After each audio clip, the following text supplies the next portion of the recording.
In August of 2009, over 500 Humboldt squid were washed up on the beaches near Tofino. It was totally bizarre. Some of them were dead, some of them were literally gasping for their last breaths of air.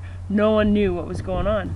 What were they doing there? Why so many of them? And why were they washed up on the shore, dead or gasping for air? It was a squid mystery. Today, as part of the Pacific Rim Whale Festival, we had an educational talk at the Pacific Rim National Park Reserve, and we heard from Josie Osborne. She's a biologist in the area. Her talk was called Calamari and the Meaning of Life, and she was there to answer a few of our questions about this squid incident. I mean, the squids themselves, they're pretty cool animals. They've got these giant eyes on the side of their head. The creepy thing is that their eyes are actually quite human-like in shape and kind of how they look. They, of course, have the long tentacles, and on their tentacles they have those suckers, those suction cups. And the creepy thing is that they have these clawed tooth things on their suction cups that they use to lock onto their prey. So let's say you're an innocent fish swimming by, and then this huge squid comes with its torpedo head.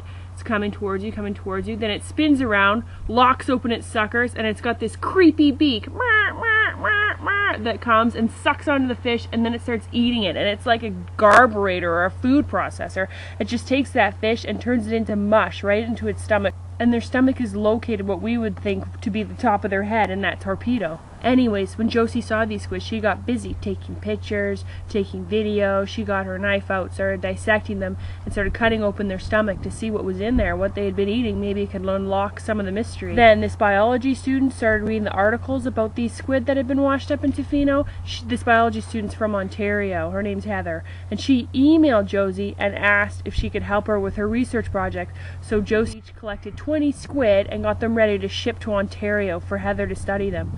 When Heather finally got them, and she started doing DNA barcoding on the contents of its stomach. She found all kinds of stuff like fish, even feathers, and unfortunately she found a lot of plastic in the stomachs of the squids. They're called nurdles. They're these little tiny plastic pebbles that are actually shipped all over the world and used to make anything that's plastic, like the bits and pieces in your car, water bottles, whatever. But it's not the plastic that killed them. So why were they washing up at the beach in Tofino? Heather and Josie know that they have 4 main predators: marlin, swordfish, sperm whale, and tuna. Now marlin and swordfish and sperm whale, they're not really found so much in our local waters, maybe way offshore, but tuna is, and unfortunately our tuna fishery is being fished quite heavily, so that means in our waters there's less tuna, and that means if there's less tuna, there's less things that are going to eat these squid, which means there's more squid. They call it fishing down the food chain. But still, even if there were so many of these squid, why are they dead or dying and freaking out our tourists on the beach?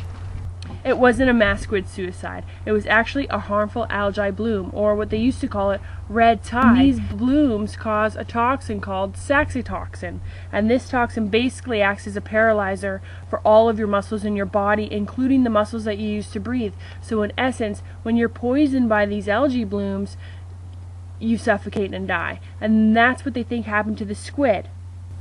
Now some people thought, wow, calamari on the beach, and they took these squid home, cut up their muscles, and served them up. Josie herself, she cooked up and grilled these squid for 30 of her closest friends at Thanksgiving dinner. So were they in danger?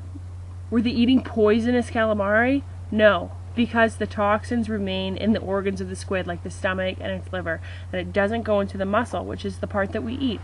Which is a good thing, because the more people that know about local marine biology in our area, the better. So the next time 500 of a species wash up on the beaches in Tofino or Ucluelet, we'll know who to call. Well, that's what we learned today at the Wickenanish Interpretive Center at the Pacific Rim National Park Reserve. Keep following the Pacific Rim Whale Festival on Facebook and at PacificRimWhaleFestival.com.